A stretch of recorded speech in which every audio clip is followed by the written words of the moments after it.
Whoa! Welcome, everyone, to episode 347 of GI Joburg. My name is Steve. I'm joined by this guy, Paul, and this guy. It's Robert. That's me. Hi there. Yes. Hello. And we might be a little bit late out of the gate, but it's time for us to talk about Super7's Reaction Plus O-Ring action figures. What are the must-haves? What are the skippables? What are our attitude about these toys? I, very refreshingly, have no idea what Paul and Rob think of them. They have no idea where I stand on them. And Surprise! Here we go, boys. I mean, what an exciting time, at least academically, to be a GI Joe O-Ring collector. There is new product, for some people at least, in their physical stores. Oh. What? You can walk to a Target and buy a GI Joe carded O-Ring GI Joe action figure again? Magnificent. What a time to be absolute alive. madness. I think the best way to do this, boys, is we'll go through them in order, the first 4 releases and the twins, and at the end of our assessment, we can either rate it as a must purchase, like order it now, or if I see it, I'll buy it. Because I think that's the fairest way to do this. Like, anything with GI Joe on it would be an impulse buy if it's staring us in the face, in the flesh, and it's at the right price. Heck yeah, my dude. Heck yeah. I'll tell you, when I see a Joe in real life, I buy it. And Jeff and Robbie did. I was actually going to say, Jeff has said the same thing to me as well. He's just like, you just buy GI Joe stuff that you see. So I'm like, That's yeah, just it how is. it goes. Well, for a privileged few, that is the reality right now. We're not in that position. Our purchases have to be a bit more premeditated. We have to balance some things. And shipping is always going to piss on your batteries. Let's be fair. So yeah, it's not quite an impulse buy. It's a more considered buy. But let's crack it open with Snake Eyes. Ooh. Yeah, let me get while you're talking, because I didn't know we were going to start with Snake. I was going to start with another character. But I would do Snake Eyes first because I think that it's safe to say that, like, Snake Eyes being the most popular character, there's a profusion of Snake Eyes action figures in every mode, be it O-Ring, be it modern construction, be it classified. So this is another Snake Eyes onto pile. Is it at all going to allure us? Anyone scratching their heads, if you've been living under a rock, if this is perhaps your first episode of GI Joburg, welcome. ReAction is not Hasbro. ReAction is made by a company called Super7 out of San Francisco. This is sort of, these are licensed properties. They started with Alien and have just made absolutely everything under the sun, be it Teenage Mutant Ninja Turtles, be it The Walking Dead. Like, they've just made so many IPs in this 5 POA style. And they did G.I. Joe as well. And for many years, a number of years now, 3 or 4 years now, they've been putting them out in abundance. However, if you're a G.I. Joe stickler, you know that G.I. Joe is not a 5 POA kind of toy. No. That's not how it goes. Waiting You in the grew up on wings. Real American heroes. Real action figures too, with rubber bands inside. Ooh. They've always been threatening that this is what they wanted to ultimately do, and it would appear they were finally given the green light about a year and a half ago, maybe now. So we have O-Ring figures under the Reaction Plus banner. So it sets it apart from the regular 5 PO. They actually have articulation that you can play with and pose your figures with.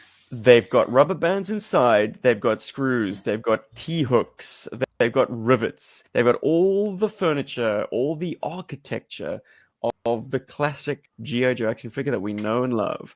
How do they stack up? Well, I've been devouring absolutely every YouTube review and podcast on the subject. I'm as well versed as you get without actually having in-hand experience. So that doesn't mean much. So maybe the most interesting thing to me, boys, is like where your enthusiasm for these figures stack up relative to mine, because none of us have them. So who's really pumped? Who's sitting on the sidelines? I'm pretty excited. Oh, you are? Good. Take it away, Rob.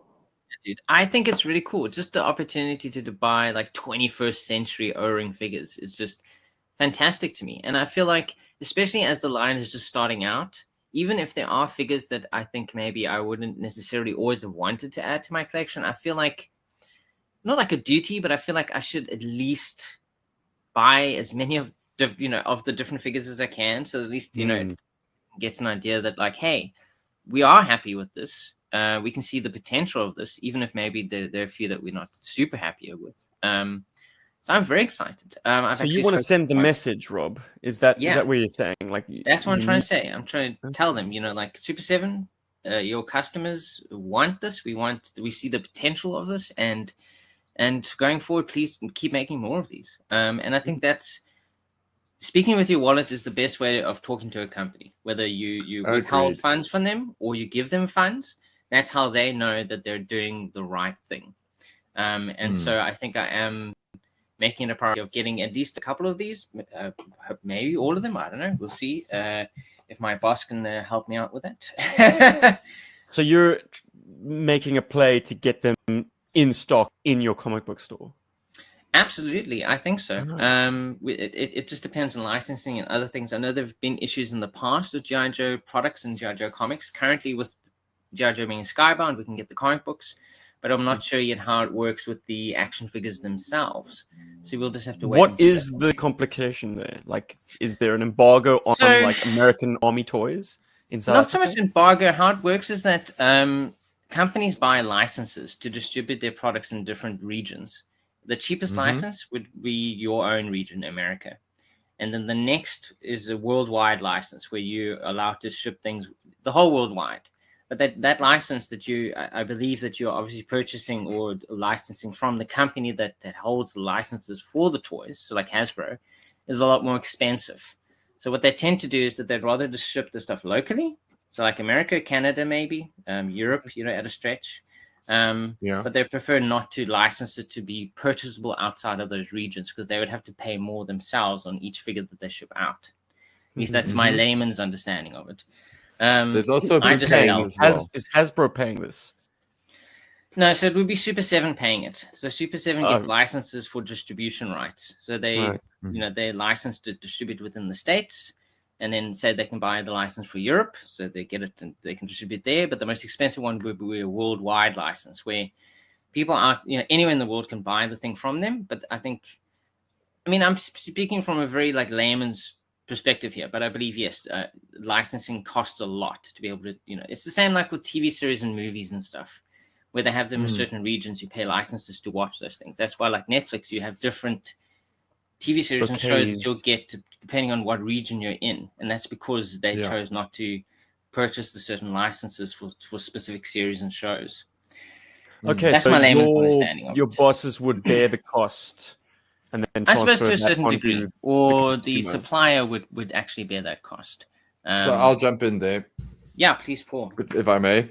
So a lot of the comic shops and businesses in South Africa that are not like the big distributors get toys and stuff from like Diamond Comics or Previews or Diamond Select. Rob, you know them very well. You guys order comics and stuff through them. Heck yeah. So, for example, there's a toy company in South Africa or a toy distributor in South Africa that has distribution rights for certain, figures, and they get certain bouquets of figures. So they'll get Hasbro's bouquet, for example, which is Transformers, Marvel, Star Wars, whatever, Star Wars, blah blah blah, and GI Joe will fall in that. And that's sometimes, even though they are not selling anything GI Joe, it'll prevent other smaller businesses from ordering GI Joe figures into the country, into South Africa. So you get that, and then this is a unique case as well. Well, not unique, but it's a same but different because there's an actual Funko distributor in South Africa, and this Super7 stuff falls under the Funko bouquet, if I'm not mistaken. Yeah, it would. And they're not. Yeah, and so we've seen GI Joe Funko Pops in South Africa. I've seen one or two in Toys R Us even, but that's going to prevent other people from bringing in like Funko products or Super 7 products through Diamond. So there's licensing and then also distribution rights, and those can kind of come together to clash. So I won't know until essentially their release. At least their release are available to order through Diamond, and then I'll be able to know whether or not we would actually be able to order any of them at all. But anyway, well, price story damned. If I can walk from my parents' house in December to your comic book shop and buy a GI Joe action figure, I mean, yes, please name your price. I could spend 1,000 rand on one figure. I'd be pleased as shit. Hell yeah. Oof. But okay. I think I think Snake Eyes. It's a nice variation on the this version 2.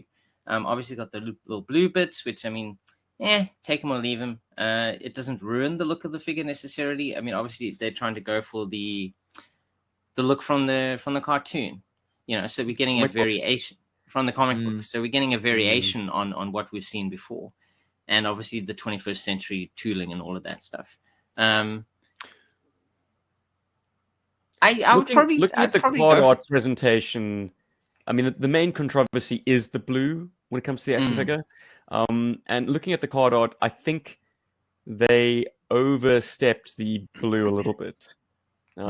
While it is true that in Rod Wiggum whoever was coloring Rod Wiggum, perhaps Annie Mashinsky, there are blue pops on the Snake Eyes in those panels. They don't extend over the actual shoe part of the boots. They're on the cuts, but the shoe portion is still black, or in this case, it's sort of a slate gray. And if you look at the card art for the action figure, it's also just blue around the ankle pouches, and the boots themselves, the shoe portion, are still gray. So they themselves have actually also kind of overstepped where that blue is going. And that's the only thing that really bothers me about this action figure. Some have said that he's emaciated, like he's really, really skinny. I don't know. I think that's just the construction of GI Joe figures. I think generally, looking at the pictures that we have of him, he looks about as buff as he used to. I think the only issue would be these little Wellingtons that he's wearing. But other than that, it looks like a decent figure. Yeah, it's a decent reimagining of that original second version of Snake Eyes. What say you, Paul? For me, out of the whole bunch, so I want to echo Rob's sentiments in that, yes, you should be voting with your credit card. You should be buying stuff that you like. Don't just buy it because it's G.I. Joe. Buy it because it's a G.I. Joe thing that you really like and you want to see more of. Yeah. I am kind of championing the O-ring construction, although I think it's worth mentioning that this is a line that, for me, is exciting and fun because it brings back one of our favorite toys, or if not our favorite toy, into the production, and it's exciting because we're going to see new stuff being done with this. So that's what's got me excited. I'm very curious to see what are they going to do, how they're going to do this. But as I mentioned in previous episodes, I'm very excited about this line because it's going to fill in blanks in my roster.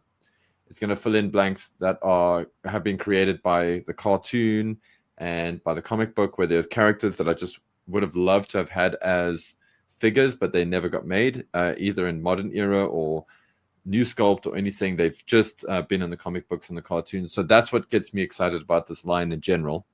That said, now I feel the most skippable figure. I'm going to preempt it. Yeah, this ain't filling no gaps, no way. Exactly. This is not like, I'm not like, oh my god, I absolutely have to have the Snake Eyes. And I did debate with myself about it a little bit because, the blue trim and whatever is kind of comic booky and all that. But as Steve mentioned earlier, trying to get these figures is a chore for South Africans, because we have to obviously order them. Then there's the shipping, and that just immediately ups the price. And you only have so much money that you can spend on something that you don't immediately get in your hands within a week. And it's less attractive, as the cost escalates per figure, to justify a figure that you're lukewarm about, or even that you exactly are treating like a grudge purchase. It's like, I don't really want this. I don't really have a place for it. It's an extra Snake Eyes in my life. Who needs another one of those? Exactly. Did you order it? I didn't. No. No, I didn't. The other nail in the coffin for me on this Snake Eyes, at least right now, is his gun. I don't understand why they gave him such a god-awful mutant Uzi thing. Oversized. Well, the sword is also like not dainty. It's very chonky. Very toyetic toys. I mean, it's just kind of like to drive home the point. This is a toy. You know, it's not a little army man that you can go out and, I don't know, kill your other figures with. It does feel more 1985 Snake Eyes. Like, the loadout is very watered down. Like, the detail is kind of lost. It is absolutely, I mean, they say it's inspired by the comic book, but like it feels more animated inspired in that it is a simplified version that can be reproduced ad infinitum, frame by frame by frame by animators. Like, it's a very basic design, very clean, not inspiring much excitement in me, and oversized. Yeah. Well, it's definitely a figure they had to do. I mean, like, you can't have a new GI Joe line and not have a version of Snake Eyes in it. I mean, you know, yes, there may be hundreds that exist already, but in the shops, you need to have at least one Snake Eyes. And hopefully they're listening to the feedback that, like, oh, I'm sure they are. Guys, this is a great initiative, but please don't include Playmobil weapons. We want weapons that mesh with GI Joe. Do good accessories. And the thing is, they've proven they can do good accessories. They do a lot of really good accessories for a lot of their other lines, even their GI Joe lines, like their Ultimate line or whatever it's called. There's some really cool accessories that come with those figures. But obviously, I suppose with the smaller scale, they want to kind of like pare down how many accessories come with these things. But you can, the ones that do come with it can be better, I think. And these aren't. Well, we'll get into it later, but like at the same price point, in the same wave, you've got a figure that has extraneous other accessories that are unnecessary. It's wild. Yeah. There's a balance they need to reach, I think, where you want not only the figure, but you're also happy with the accessories that come with the figure. So before we do a ninja cartwheel away from Snake Eyes, something I will mention. If they do an actual animated series coloring version of this Snake Eyes, like make him more kind of purple gray and gray, and those, I would get him, and I think we're going to see that because this sculpt, as Steve mentioned, the sculpt does suggest that there is a stronger leaning towards the animated series than the comic book, which I personally think is a good move, but we'll see how that plays out. I would get that. I mean, this buck has at least one like technical issue. And that's the fact that you can see in the picture here, but reviews have pointed it out. The knife pommel and the pistol or the holster are too high up on the leg. A classic O-ring figure, you'll be able to get the legs splayed without the sort of holsters and stuff interfering. In this case, because they're so close to that crotch piece, if you splay the legs, they will knock into the crotch piece. So it's going to prevent articulation. Marginally, but like enough to just bother you. It's like, I have an O-ring figure. It has all the classic architecture, but can't achieve all of the range of motion that you'd want because the sculpt prohibits it. And that's unfortunate.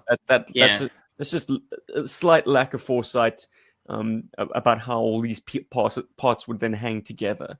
I'd almost say that's teething problems, like kind of with the design process, but at the same time, these designs or designs similar to this have existed for over 30, 40 years at this point. So you have like a wealth of test beds that come before this to actually look at that actually should completely eliminate this sort of issue ever coming up, actually. Hey, look, I have a HasLab Sky Striker that can't land. Well, you'd expect like these basic things to be gotten right long before the product gets into consumers' hands, but sometimes it's still a learning process, man.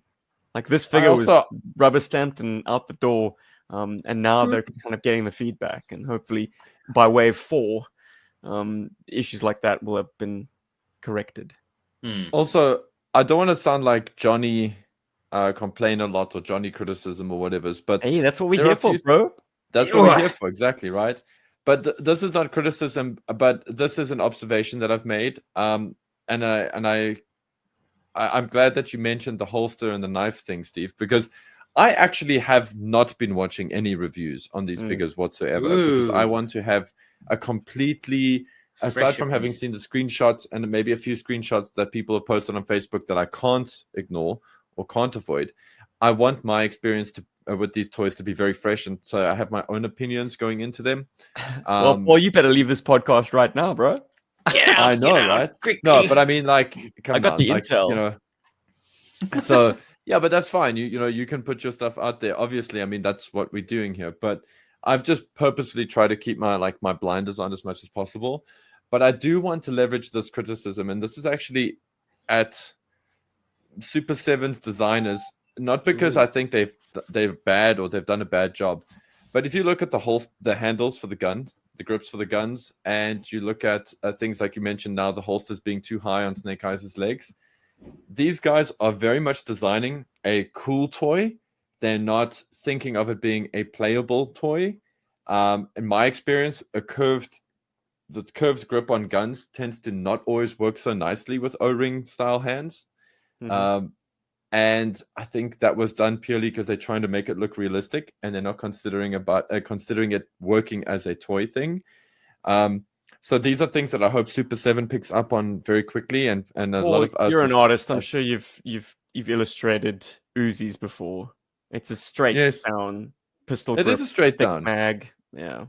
Yeah, it's straight down. It's a fatty as well. Actually, Uzis are great to draw because they have a great grip, you know. And another cool thing about Uzis is when we were kids, Rambo was like, you know, out there, and we were getting those like Uzis on blister card packs with the bandanas and shit.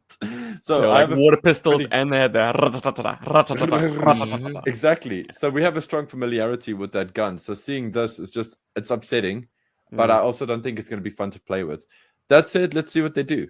It's cool to see that the file cards are fun. They haven't tried to do anything bad with the file cards for the most part. What do you guys say before we jump onto our next figure? There's some baffling shit that comes up in the file cards as well. But yeah, Snake Eyes, as far as I can tell, is a word for word recreation of his version 2. No, version 1. Yeah, Snake Eyes, the man is a total mystery, but he's real good at his job. Real good at his job. Yeah, I love it. It's very authentic. Yeah. I think it's cool. It's meant to be like that. Talk American like a person, goddammit. Talk American like a person. Cover girl. Oh my goodness. Yes. Thank goodness this isn't a render, because it does show off, maybe not as evidently as some of the other pictures that I've seen, but she's got a strange mismatch with her upper and lower arms. When you swivel the bicep inwards like that, at certain angles, like it's like the two parts are oblong and instead of round, so they look like there's a step. So there's a little step that happens with the articulation. Yeah. Teething problems, man. These are just like reacquainting yourself with what the magic formula of an O-ring figure is. Like Super7's hopefully on it. I think there will be. Listen, like my previous criticism and stuff aside, I think these guys are also figuring out what works. You know, they've got tooling budgets, they've got plastic use budgets. They're trying to work within the confines of things. You know, they're keeping these toys down to $20. When I say keeping them down to, I mean, it's probably costing them like $4 or $5 to manufacture them. Let's not mess around. But $20 puts it in parity with the 5 POA ReAction pieces of shit. I mean, you're getting a real action figure for the same price. This is, in today's economic climate, I'd call that a win. Yes, exactly. So, guys, her face is better than a lot of GI Joe woman faces, but there's still something that freaks me out a little bit. Like, she's looking really deep into my soul, man. She is a 1,000-yard stare for sure. Yes, but, bro. She's really attractive, I think, overall. Yeah, I think I like the body it's sculpt very a good lot. head sculpt. Oh, the body sculpt is fantastic. I think they've done a really good Mm. job overall with representing a female character, not having it be, but not having it be overly, feminine or sexualized, I guess. This is probably a very tricky meeting within Super 7 to have, like, what weapon do we give her? Because I think, if memory serves, she only comes with a handgun, a pistol, not even with the comes original. with a freaking Wolverine, dude. Yeah, but that's her accessory. But I mean, she didn't come with a gun or anything, as far as I know. Like, she's pretty easy to collect. Not a handbag or a pair of stilettos. There ain't no miscongeniality with CoverGirl. See, I would have loved it if Super 7 had already started doing things like, hey, you know what? Let's give her something like a communications device or something, just to start building up that prop collection in this scale. Because, I mean, she comes with one gun. And I imagine guys, cartoon purists or animation series purists are going to try and buy multiples of this, not just for the female buck, but also for the gun. I feel like that's a gun. It's standard enough that it could come with several different figures going forward. Hope it does, because Snake Eyes didn't come with one. It does lessen, like, the accessories she came with. Like, it's just a gun. Like, exactly. Yeah, I think one or two other things would have been really cool. I'm curious to see, though, with her, how her articulation for the head is affected, obviously, by the hair. I mean, I love to see it. I think it looks really nice to have, like, a proper, hair going on there. Well, yeah, but, kind of like, can she still... Yeah, at least she can turn her head. That's pretty good. I mean, she has to be able to, while driving the Wolverine. Are you guys making the point that the XMLR is somehow in short supply in people's collections? They're going to buy CoverGirls just to get the rifle? Maybe if they want to be purists and keep everything in line with this like version, if you want the ReAction Plus figures, must have the rifles. Well, guys, don't let your own experience of GI Joe skew the fact that, like, this was a oft-produced weapon, actually. Like, even if it isn't that present in your collections, know that apart from Snow Job, this thing came out in, I think, 2 accessory packs in different colors. Oh my goodness! It then came out in black. It came out with the transportable tactical battle platform, the Cobra rifle range, etc. So, like, this exists in people's collections. And as so you're trying to say it can be used for other characters. I don't think you'll get more than one use out of it, because the construction of these figures are all swivel necks. So you kind of limited as to what female heads you can then pop onto this body. And within that, I don't think it's necessarily the best fit with classic GI Joes. Like, there's a lot of wobble.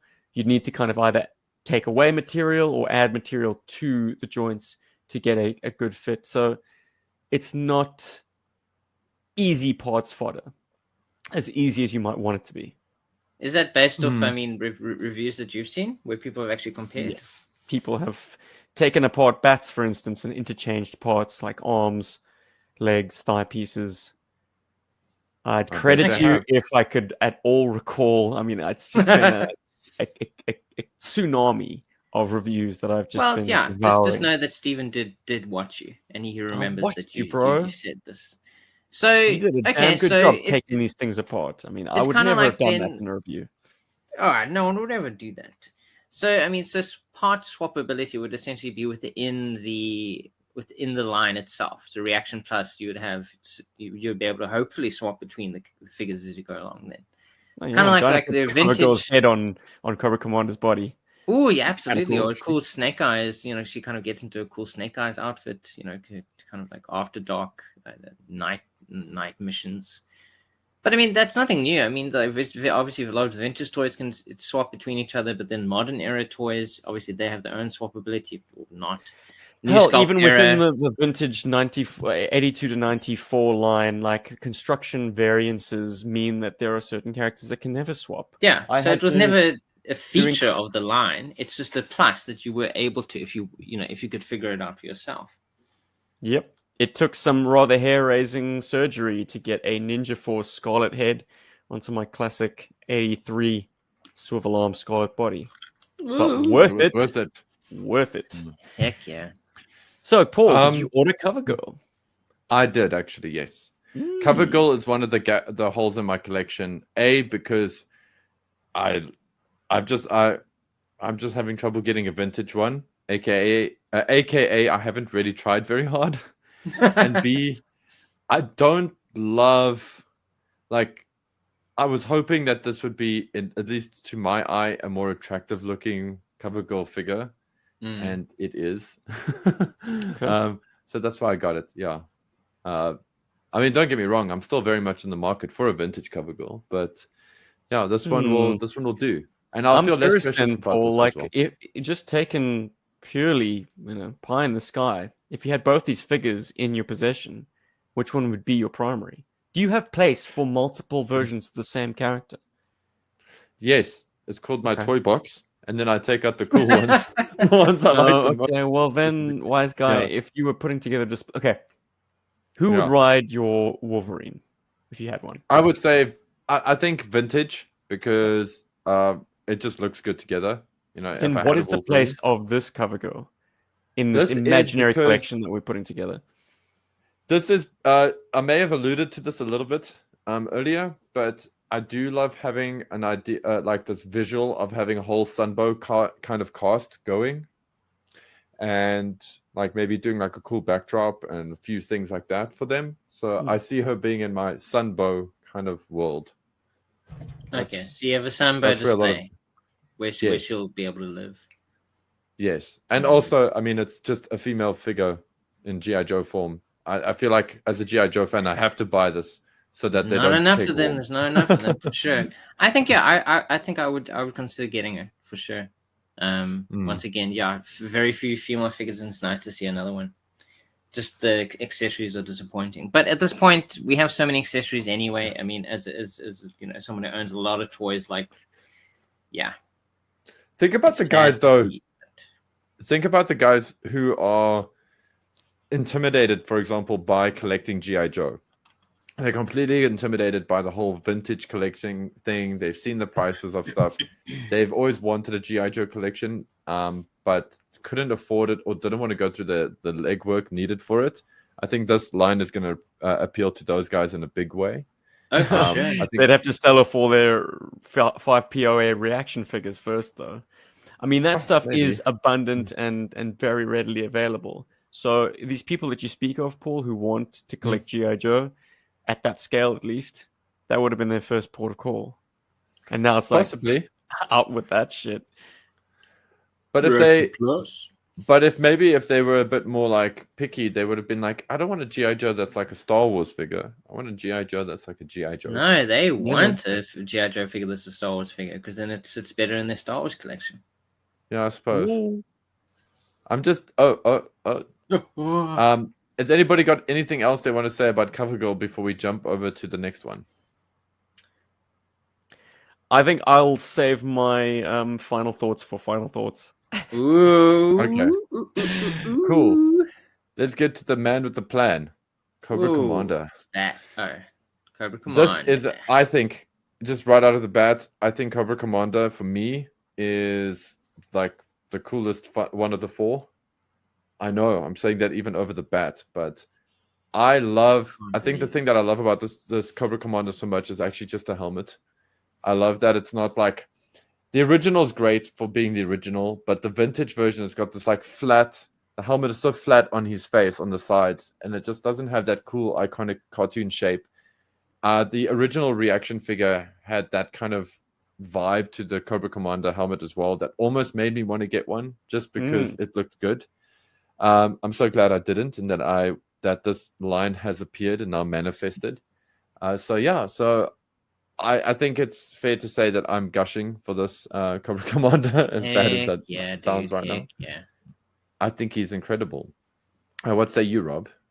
I think he's really good. I'm very excited for this figure. And I think, as you said, I mean, the helmet does make him stand out from other versions we've seen before. It's kind of like a very flat version, so it makes him worth getting, I think. He still comes with a very cool accessory. His gun is very, very good, and the blue it really pops. Like, it's a really nice bright blue, which I think suits him very well. not Doesn't just hurt that, to have an but orange in a background, lineup but... with other mirror face Cobra commanders, like the 1982 original or 83 if you got the swivel arm, the latest Hasbro retro collection. This one has the most vibrant red. Like the Cobra symbol it's blindingly, like it really hits you in the face. Yeah, so it's good. It's a terrific contrast. Yeah. No, it's lovely, and the little triangle on his belt as well is a proper red. I mean, it's gorgeous. The colors are so bright. Cujo's very happy about that. I'm sure. Hundreds for sure he is. And it being a cartoon accurate representation, of course, you lose the plug-in point for the Venom Blaster at the back, but that's okay because like it's a far more regal. It's a Cobra Commander who doesn't necessarily scream like action feature. He's running around the battlefield. It's more like he's at the the front. He's leading, or he's making speeches, but he can hold the gun if he wants to. I've not heard it said by anyone online just yet, but the vibe that I get from his second accessory, so he's got the very elegant Sunbow-inspired pistol that almost looks Cybertronian, and then he's got this other sort of more chunky weapon. And to me, that looks like an oversized representation of the Cobra Trooper's grenade launcher. So tantalizingly, on the Cobra Trooper, the classic Cobra Trooper's sculpt, there is a cylindrical like gun. And that is actually a grenade launcher for use with the two grenades that are sculpted on the bicep. This is what your mind does when you obsess over these sculpts for too long. You're like, okay, that ammunition. But they also call it a grenade pistol. They do, and it does evoke that. Okay, it's got some additional kind of greeblies to it, like the original. I'm blanking on his name. The artist. Spanish sounding name. Hector Garrido. Yes. Hector Garrido. The original Hector Garrido painting, it just makes it a very cylindrical, like basic grenade launcher. This one adds a little bit to that, but it's oversized, which is perfectly fine for GI Joe accessories. I know that runs counter to what we said about Snake Eyes, but it's accepted widely that like 3 3/4 inch O-ring figures oftentimes have oversized pistols, and this is an example of that. But the point I want to come back to is the fact that it does look like it's that gun. So maybe we'll get a Cobra Trooper, standard Cobra Trooper somewhere along the line. And he can borrow grenades from them, because obviously he doesn't come with the grenades. He's constantly asking, load me up. I think we'll get a Sunbow weapon. We'll get a Sunbow weapon and we'll get this grenade launcher reissued There we go. The Cobra Trooper. Because it'll be a Cobra Trooper in the same way they appeared in the Mass Device, for instance. Like the eyes, either they had the H straps at the back or the Y straps, and they've already done that in the ReAction 5 POA range. That distinction. So far, like the only loser gun wise has been Snake Eyes' Uzi. To be fair, accessory wise, because I'd probably say so. The rest of the accessories feel nice, or they look appropriate.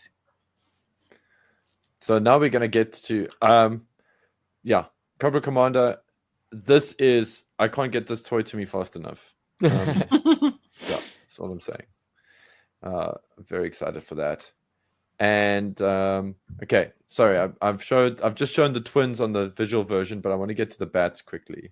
Here we go. But guys, there we go. Thank goodness. This is zooming in. The bats. Somebody. Not me. They're blue. They're blue. So we get another version, which is kind of cool. Obviously, the original was black. We got the 90s version, which was black and orange. And we've had different colored versions in the line, and obviously other lines have done every color under the sun. But it's nice to kind of see a variant within the line itself. I think it looks really good. It's a nice variation on what we've seen before. And looking at like kind of pictures of it, it seems like the arms and the accessories are really silver. They're like properly silver. I mean, is that very chromy? Yeah, have they actually applied a chrome finish to it, or is it just really nice shiny silver? I just think it's a very cool silver coating. Yeah. It's not a chrome coating. Yeah. Whereas the original Bat's silver color was actually the color of the plastic. Yeah. So it has that slightly swirly and very dull metallic look to it. This looks like a nice thick application of silver paint. Yeah. Very, very cool. I like that the chest, they've tried something different with it. I mean, obviously I'd love for the hologram to be back on there. But it's cool that they kind of like picked it out and it's a proper detailed piece that is in the chest now. It's a cost-saving measure, I think, as well. Oh, for sure it is, but it looks nicely detailed. And it's less like the issue that I had with the 25th anniversary version Bat was that it kind of upscaled those gears and cogs and the colorization of them to like very, very childish, cartoony, like these are like crayon sculptures inside his chest, like cogs and gears, like in green stuff. This reintroduces a kind of a fineness that the lenticular had. Like the details are very fine, very minute, and this gets some of that back. I mean, it still goes overt with the colorization being like bold reds and yellows and greens, but there's a density to the detail, which was lacking on the 25th anniversary, which the 25th anniversary left a lot of like blank space, now that I think of it. Whereas this fills it in with lots of etching that is under painted. Like you could, if you really wanted to go nuts, you could get in there with a wash. Give it a wash. Yeah, just to give it some depth, because it is quite flat. I might do that, flat. Though. There is no depth to it, but maybe with a wash you could cheat some depth, some shading to it. And probably the coolest change. Yeah, you wash it. But the coolest change is the head. They've actually kind of gone for a more aggressive, accurate version of it. I mean, it has like a proper little. The ridge is more a hallmark of its original comic concept art. No, the comic book appearance had that fin. It was a more stylized, more angular looking head. The version we got in action figure form actually seems to have like a bit of a bulbous head. Yeah, it's almost like a helmet that the character was wearing. Possibly a hangover from the initial intent to make the battle android trooper a cyborg and not a robot. So it might have actually been a human head in there in some iteration of the sculpt. So this more kind of streamlined head, I think, is a great addition to the Bat. I think it looks absolutely amazing. Both hands are removable. That is a huge improvement over the original as well. I wonder how tough they are. How tough that pig is. Ooh, that's what tough. That's what I'm curious about. Sorry, there we go. Couldn't tell you, mate. But I do know that there is. I mean, it's tantalizingly closely sized to the original peg. So I think you can possibly put the ReAction Plus attachments on a classic Bat, slightly loose. If you try the reverse, if you try and put a vintage Bat's attachments on this Bat, the Super7 Bat, they won't fit. It's almost there. It's almost completely interchangeable. Well, I suppose they realize there's a certain scale to that peg that it needs to be. It can only be so thin, but it could, before it breaks. But you can only make it so big so that the accessories don't look ridiculous. Well, you also don't want the peg to split the accessory. Yeah, and also if the arms still move comfortably while still being attached as well. Now, I said there was an extraneous accessory lurking, and it's not Cobra Commander's grenade launcher. I'd say it's MP5. Giving a Bat an oversized MP5. Oof. Nice touch, maybe, but I don't know. Do you really need it?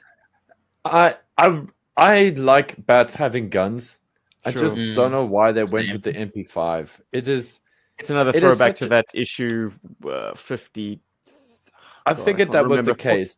40 was it 43? I don't know. It's the one where Dr. Mindbender's introduced, and the Bats, and the Spore Pods, and Lady J's. It makes sense. Something. 45? It makes sense. I think I started this off by going, why did they do that? But I know why they did it. It's just...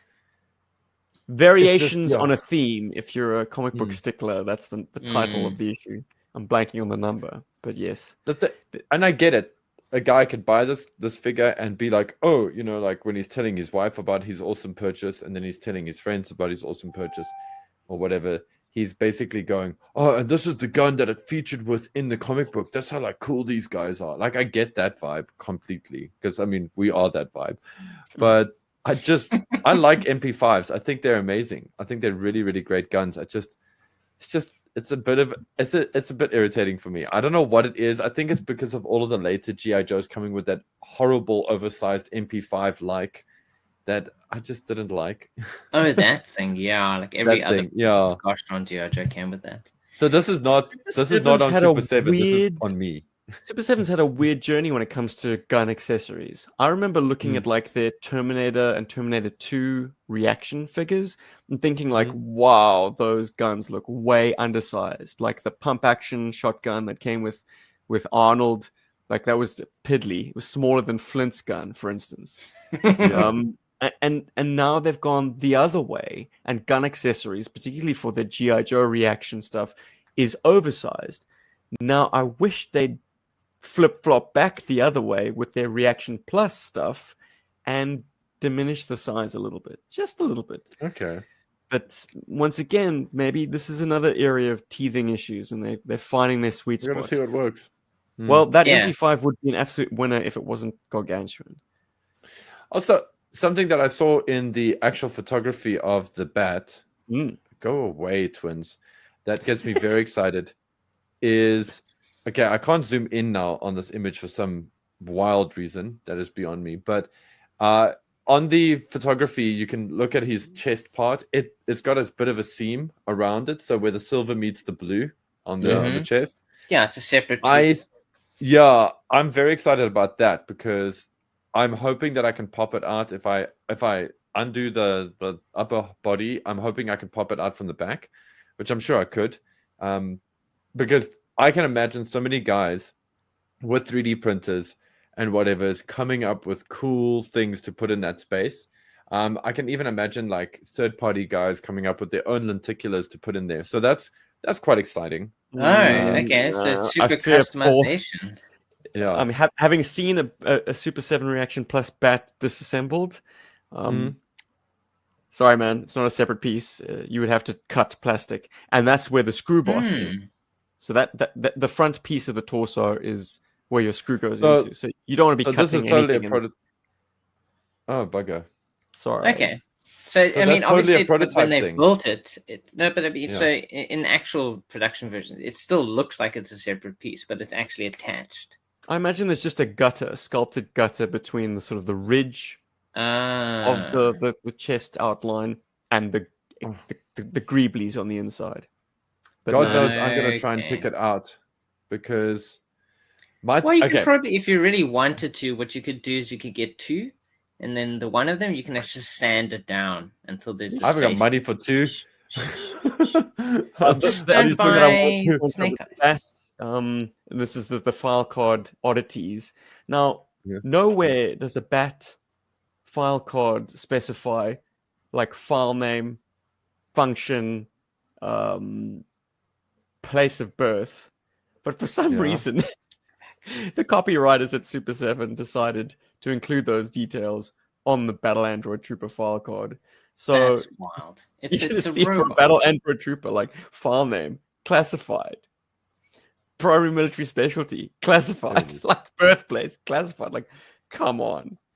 But it's not it's not a real person. Someone was sleeping at the wheel writing that stuff.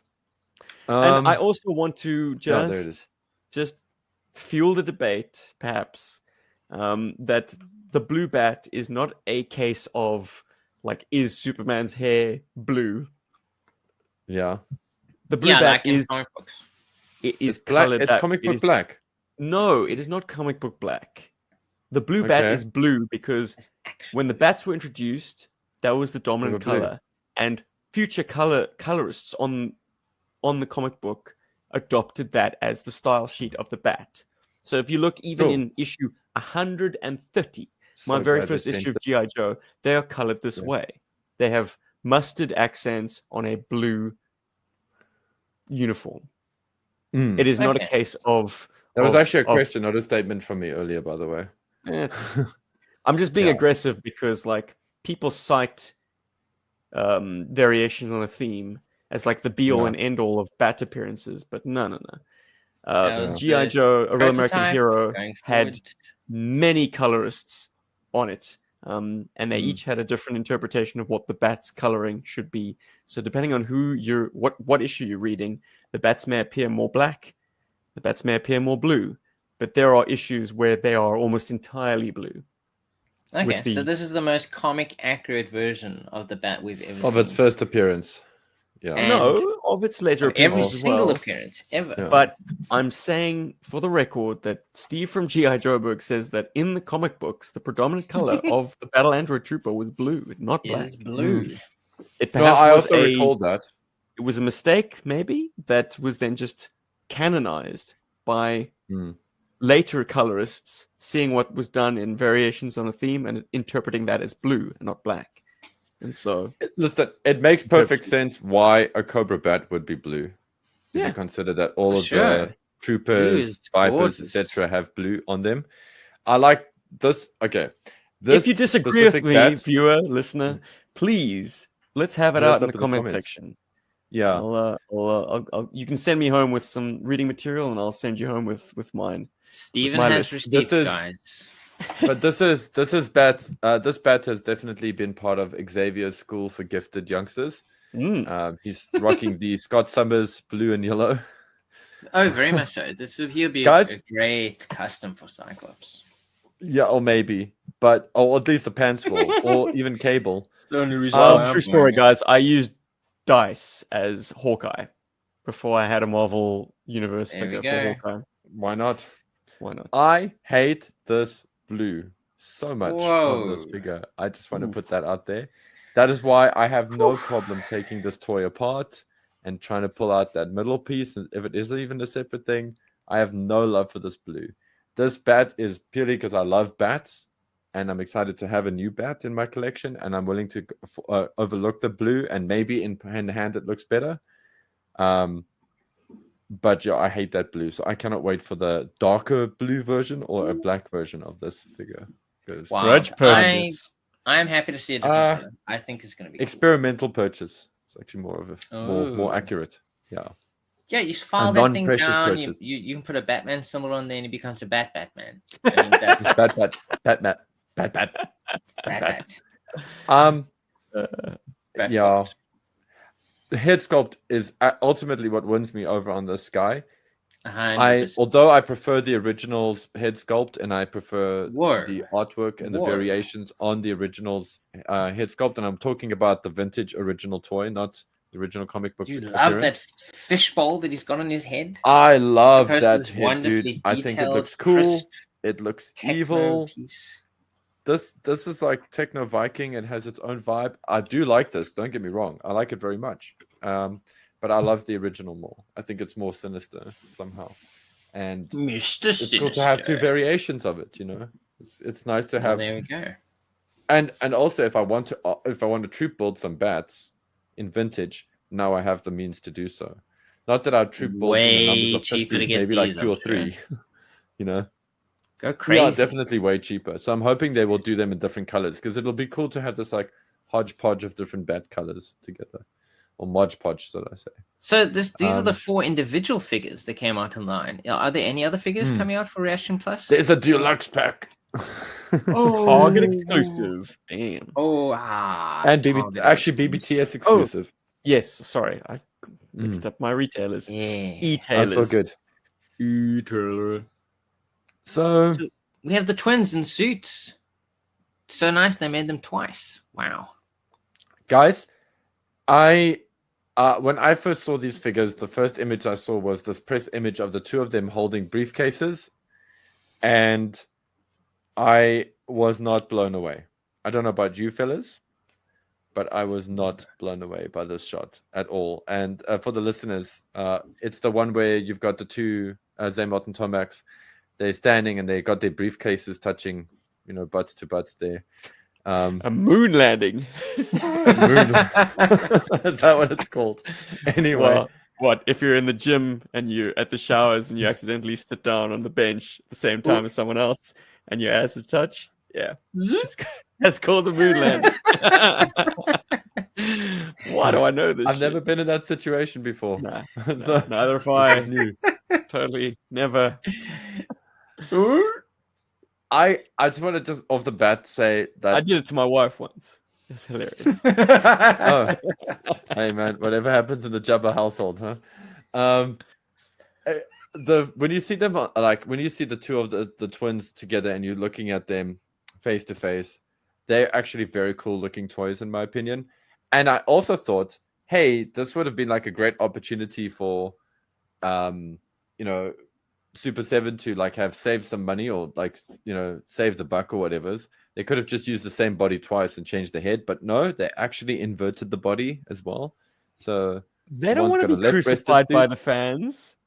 Like, yeah, but it's cool that they care about that. That was nice. That's what I'm commenting on.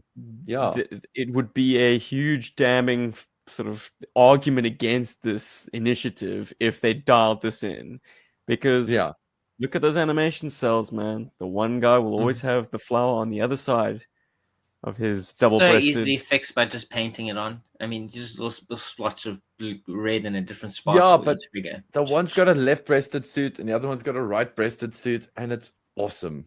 I think they've tapped into something that is a pet peeve and a nitpick of like O-ring GI Joe purists, and that's the fact that we only got one like suited and booted buck. Now it was Headman. It was very buff, and it was like it was not good. Like it has sort of a hanky in the pocket, which like they kind of repainted to make it into General Flag's like medals and combat ribbons and stuff, and it's so not.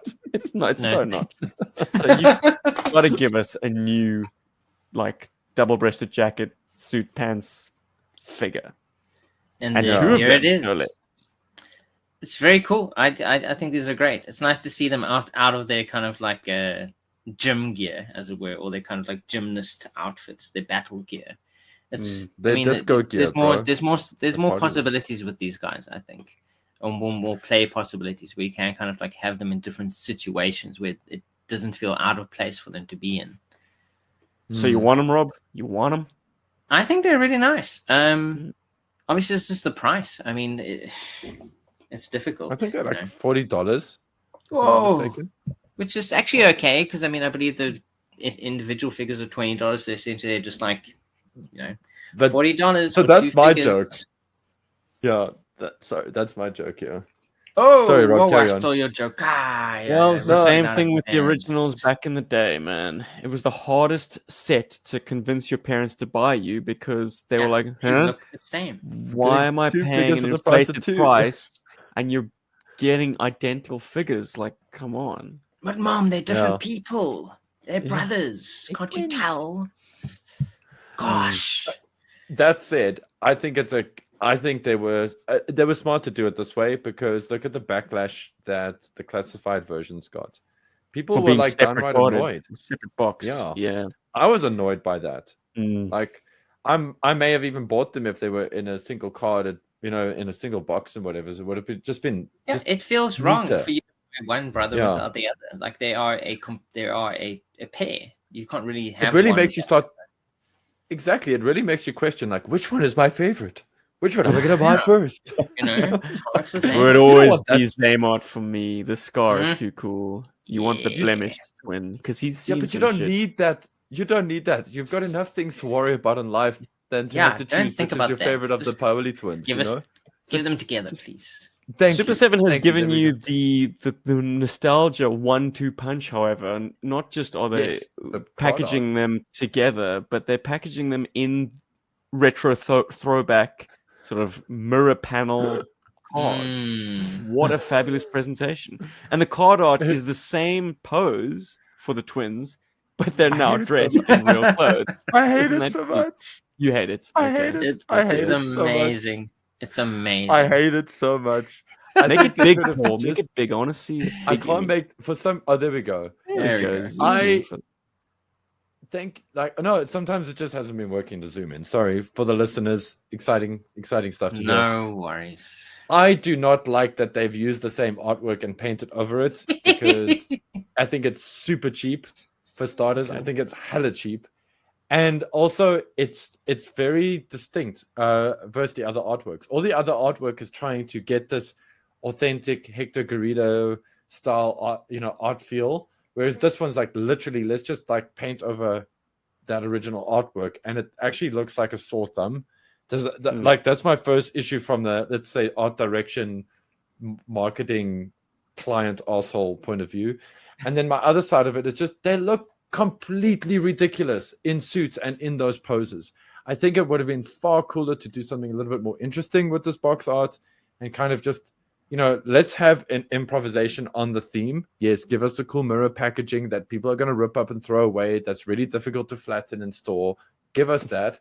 But just give us something interesting with the artwork. I just felt that was a little bit of a letdown. It really did feel like this is a BBTS exclusive. Yeah, we spared a lot of expense.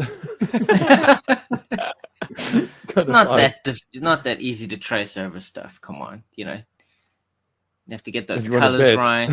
Dude, it's called awesome. Alt-click on Photoshop. There you go. You thought it. I don't actually own Tomax Xamot, so I mean, this would be a cool way of getting.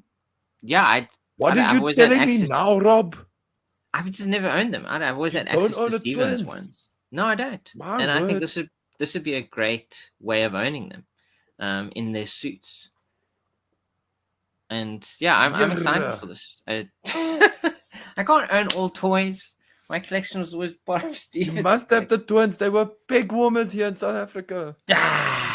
Well, my word. Well, now I've in our wrap up on these new figures, I want to know from you, Rob, how do you order your priorities?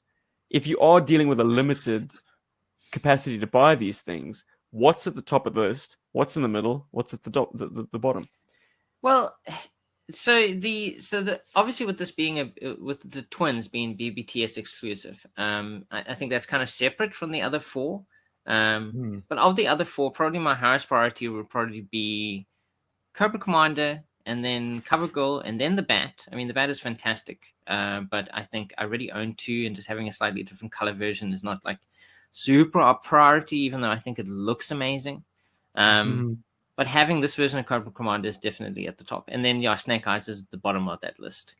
And those where are the ones do that twins fit in terms of into all twins of that. A higher priority, or are they underneath Cobra Commander? I would probably I would put the twins at the very top, because there are characters that don't own at all. Like, yes, I don't own Cover Girl, but I could probably live or die without her. But I think of these five that we've seen so far, I think definitely the twins would probably be my highest priority of wanting to get, because it's unique, and it's and I like that they are they're playing on the original packaging. I know Paul does hate it because there's no effort put into there, but I like that it reminds me of the original packaging. That, yes, I did see a lot on the toy shelves here, but I never bought. Probably because it was more expensive. My mom was like, "Why would you want this toy? It's so expensive. It's two of the same figure. This is rubbish." Oh, Robbie, my boy. Hey, all of a sudden, like, Christmas and birthday are sorted. Yeah. Guys, yeah, I actually haven't cut the packaging in half. There's Tomax Christmas, and here's the same one for your birthday. Enjoy. Guess what you're getting for your birthday? Perfect. I distinctly remember when I was a kid, I saw the Tomax and Xamot in CNA in Cresta, and they were in like the middle, like in the way that all the cards were put up. They had single cards on the side, and they were like in the middle. They kind of took the middle spot. Yeah. And I remember staring at this for hours and going, so what do these do? Because I had the mirror packaging, and there was two of them. I'm like, what joke am I just not getting here? And that's ultimately why I never bought them. And thankfully, my buddy James Bolton, he got them because he had a brother, so his mom got them, and then James and Matthew both had a Xamot and Tomax, and so I had tons of fun playing with those. So I never had to perspective for international listeners. The Tomax and Xamot 2-pack was being sold in South Africa not in 1985, more like 1992. That's when overstock hit our supermarkets. Or So clearly, 1990 or 91, these around figures there, were peg warmers elsewhere that just did Mm. not move in other parts of the world, and so they all wound up in the third world. They backwater. washed up here. Yeah. That's it. So Rob, okay, so you said your number one, Rob, is did you say Cobra Commander? No, the twins. The twins. So twins, Cobra Commander, probably Cover Girl, then the Bat, then Snake Eyes. That would be my ordering. If you like had to buy them all, that would be the order. If I had to buy them all. Well, yeah. If I had to get all of them, that would be the order in which I would get them. Priority. Like if I ran out of money before I got to Cover Girl, I'd be like, okay, it's fine. Yeah, I'll just have Cobra. I'll have the the blue dude and the boys. Villains before heroes. Villains before villains. And for you, Paul, how do you rank these? It's Cobra Commander for me first and foremost. Cobra Commander, Cover Girl, the Bat. Because those are the ones that I've actually bought. Snake Eyes and the twins I'm saving for last. As is typical, as is like been the trend I've seen for the twins ever since GI Joe has ever been a thing. They will go on special. They will go on clearance. Even more so that they're exclusives on BBTS. Sorry, BBTS, if you're hearing this, you know it's true. So I'm gonna kind of wait for them to drop in price a little bit. If I could get them for like $30 instead of $40, I'd be very happy because then I'm getting two figures for the price of like 1.5.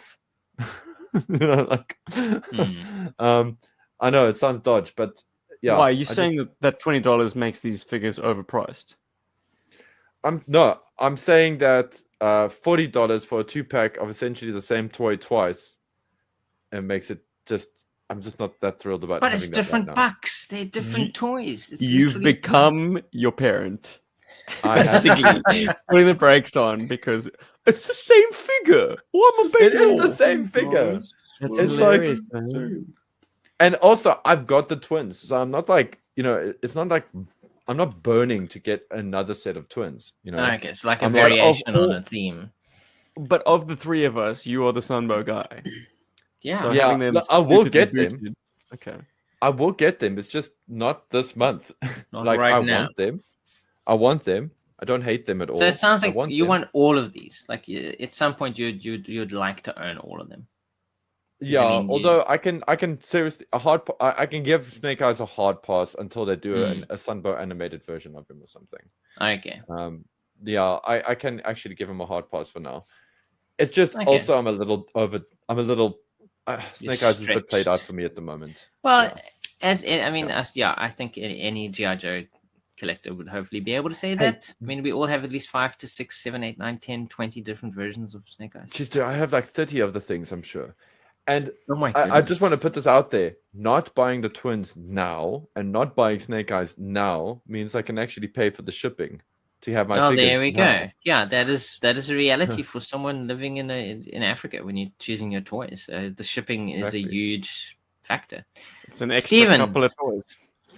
Your well-researched, well thought out ideas about this series. Give it to us. Well, if you want to get my honest opinions, become a channel member. Hit that button down there and subscribe to the vlogs. Vlog 120. Oh my goodness! I'll sort you right out.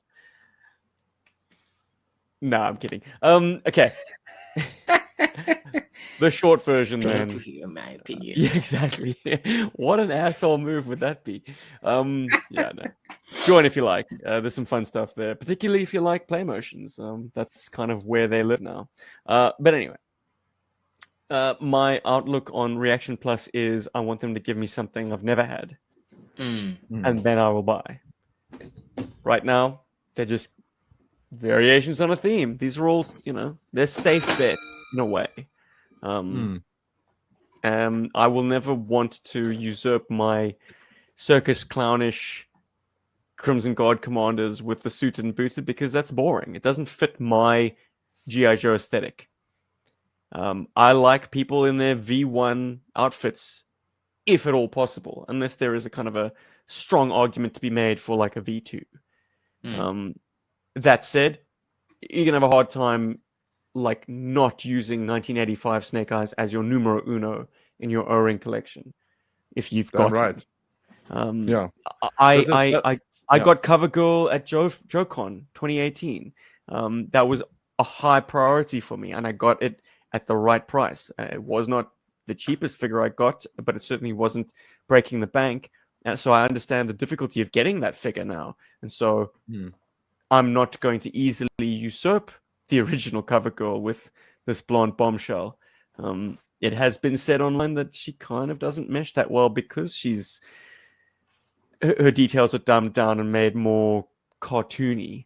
So she doesn't perfectly match the aesthetic that you want to go for with your O-ring classic collection. So I'm interested to see this line progress. And if it keeps going in the direction I want it to go, it will be a no-brainer. But at this stage, I'm still pretty guarded when it comes to jumping in on new things. That said, if there was a local brick and mortar Australian like fan e-tailer or as I say, brick and mortar, like if there's a fan store like Zing or EB Games, those are the chains that we have down under, that just has them randomly on a whim, I would pay 36 Australian dollars, which is what they're asking per figure. That equates to like 23 US, so it's a slight markup, but only slight. Slight, but thankfully not too bad. But obviously, no, I think if you can buy it from a shop, that does change things. Absolutely, because you suddenly are swept up in the emotion of it. To buy carded GI Joe action figures in the flesh, take them down off the peg, inspect them, look at them, read the file card, handle the thing. There's no way you're not walking out without a few. Yeah, because that's not just a toy you're buying, it's that experience you just had as well. And that's an experience we don't often get to have with our favorite toy line, as we did as children. So that's definitely worth that little bit of extra money for sure. Experience tax. What I was going to say, I actually want to, I don't know like how you guys feel, but I don't know if you guys want to maybe segue into like doing new stuff, and then we talk about Scarlet 5. Let's do new stuff.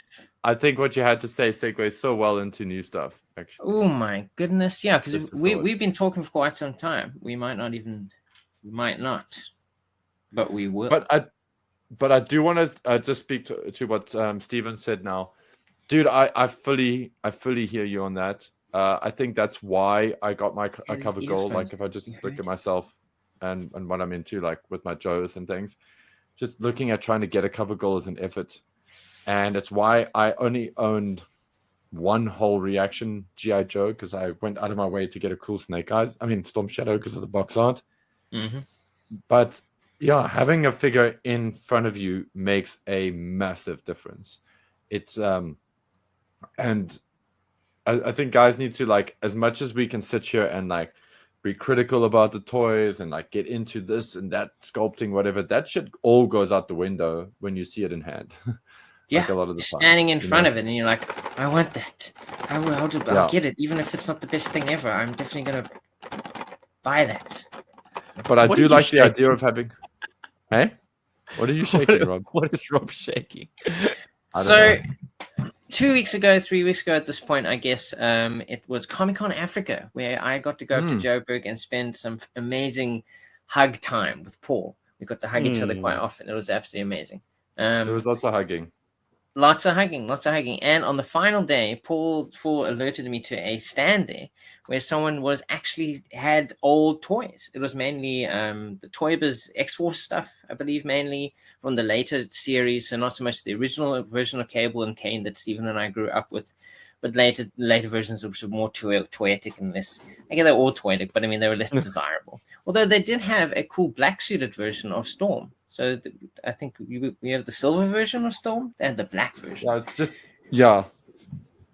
they had both the silver and the black version of that. Oh, they didn't have the silver when I came there. But anyway, they had a ton of cool Joes. Well, not cool Joes. I mean, they had a ton of Joes. So I looked through all of them, mainly new sculpt era stuff.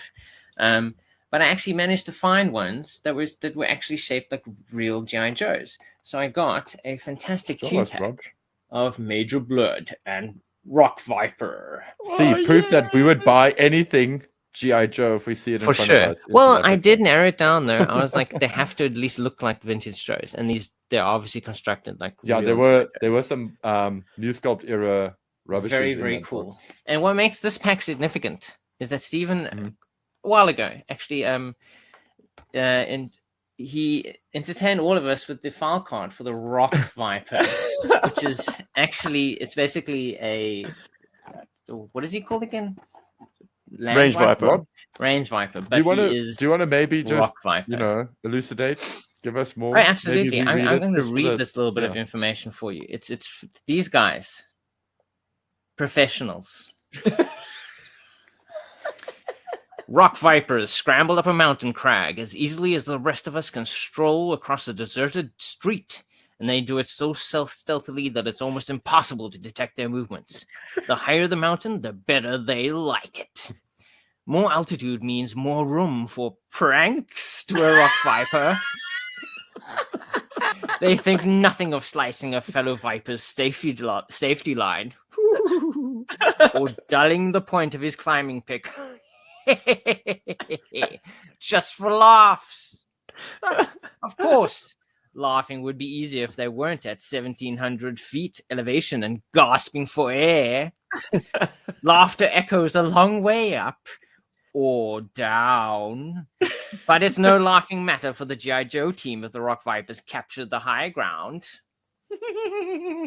For the record, 1,700 feet. What's that? Like maybe 600 meters, 700 meters? It's like, okay, guys, don't go too high up there. They're pranking each other too much to actually get to real heights, I guess.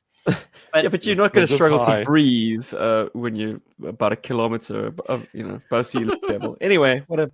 Absolutely ridiculous. Someone is having a real laugh that day when they decided to rewrite the Rock Vipers file card for the new era of GI Joe. So, Rob, are you keeping it on card, or No, I'm going to open this. I just wanted the dramaticness of seeing it on a video before I decided to open it. So now, what's curious to me about that Major Blood, it's the Supersonic Fighters version, so it's with all the grenades, but they've colored him brown, which puts it in line with the original Major Blood, but also the Chinese version, which you own, you bastard.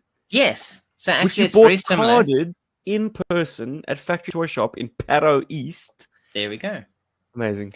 So it's a variation on the coloring. I mean, the coloring on this version is actually better. Like, I think the Chinese version is more kind of like like vomit brown, I guess you could call it. It's not the best brown. I don't know what you mean. That is the best version of Major Blood ever made, ever. I think this one, the coloring on this one is better. Like, I think the brown is more of like a chocolate brown, which I think is quite appealing.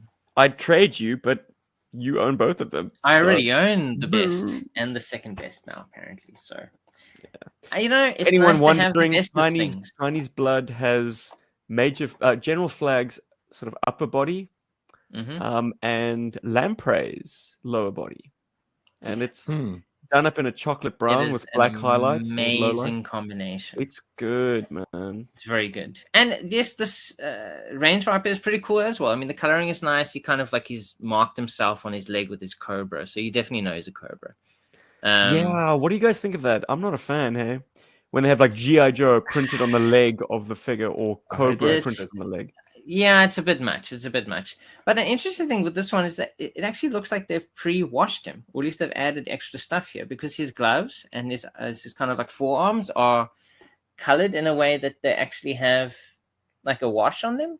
Yeah. So he's not super clean, which, I mean, that's an interesting change. I mean, I don't think I've ever seen that on a pre-packaged GI Joe. They started doing creative stuff in the Real American Hero collection in the 2000s, like that, and also the swirly kind of plastic that you found on Mega Marines made an appearance, I believe. Yeah, it was also the era of those new core figures, wasn't it? Where they were going insane with that bloody weathering on those figures. Oh, yeah. Well, no. It was just before that, actually. This is the early 2000s. Core was going to steal Hasbro's homework, basically. When Hasbro made the move to teenagers, Leonard did the same thing with the core, and Leonard is still there. For the most part. They're still doing it. They're still putting up. So that was my main purchase. The other purchase I bought from Paul was a God Gundam, the real grade version of it. I have started building it thanks to Windows taking so long to update on my computer. So I spent 2 nights without my laptop while it was attempting to update itself, and I've made some significant progress. He has legs now. Amazing. Soon he will have a waist. It's a cool figure. It's a cool kit, man. Yeah, I think it's cool. For sure. Paul, what did you not buy at ComicCon Africa? Okay, so let me start with. Going to be short. Let's keep it in context. So please do. Yes, there was that guy selling GI Joe stuff, and Rob, still my deepest apologies because he had a Arctic Big Ben, and I can't believe it. From the same line. No job. Yeah, from the same A Real American Hero hero line. He had a not Snow Job in there, and I honestly didn't think that you would dig those. And because I looked at them, I was like, that's okay. You, but then you would think that I was just making like a puffy purchase. You know what I mean? Like, it's just like, let me get Rob something. We obviously all know now that Paul doesn't know me as well as he says he does. That's okay, guys. It's fine. I don't know. I just thought that they were just a bit chintzy. So initially, but you like them, and I'm sorry that I missed out on getting those for you. But anyway. In that box, all good. I picked up and this was from America initially. It's a Cobra Commander and Chameleon. Hey, now we can finally definitively say we have a chameleon. Yes. Nice. We know who she be.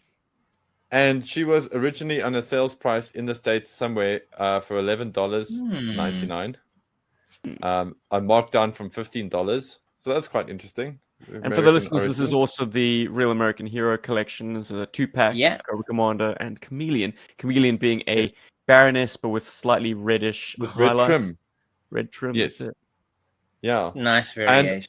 And also just like something I think is really cool in this pack is that she comes with Firefly's phone detonator communication device, which in black, it's awesome because now... it makes for a great stand-in because I don't have one on my vintage Firefly, so that's cool to have. Well, there you go. It's a great, and now I have a Baroness Chameleon that I don't have any issues playing around with or playing with, so I don't have to worry too hard about breaking her. So that's cool. I wonder if Super7 ReAction plus CoverGirl Head could go into the Baroness Buck, because why? Ooh. Because Chameleon in the Energon Universe is blonde. Blonde. Yes. Yeah. And doesn't wear glasses. So, well, Paul, you're gonna have to try that out when you receive your cover. And this was a complete surprise purchase. But I picked up this city figure, which is the Ninja Commando Snake Eyes from Pursuit of Cobra with the tornado kick. Oh, awesome! Yeah, it's one of those. I would never go out of my way to get it online or anything, but it was in front of me and I couldn't resist it, and the price was too good. The guy was selling carded figures for 100 Rand a pop. Is that true? That's correct. 100 Rand a pop. I think I got my set for 150. So the 2-packs for $10, right? Mm-hmm. Less than. Sounds about right. Yeah. For carded vintage, vintage now, Pursuit of Cobra is now vintage and highly desirable. So to get that carded for under $10 US, unbelievable. And what I actually do like the sculpt and the design of this Snake Eyes, to be fair. I think it's really cool, and I think it's parts that haven't really seen... Well, they have seen use in other figures, but it's just cool to have them all here. I don't know, just for the most part, I liked it. And the tornado kick cannot offend you when it stays on its bubble. You don't plan on taking it out, do you? Yeah, I don't know. I'm still I don't know. Save it for a rainy day. Yeah.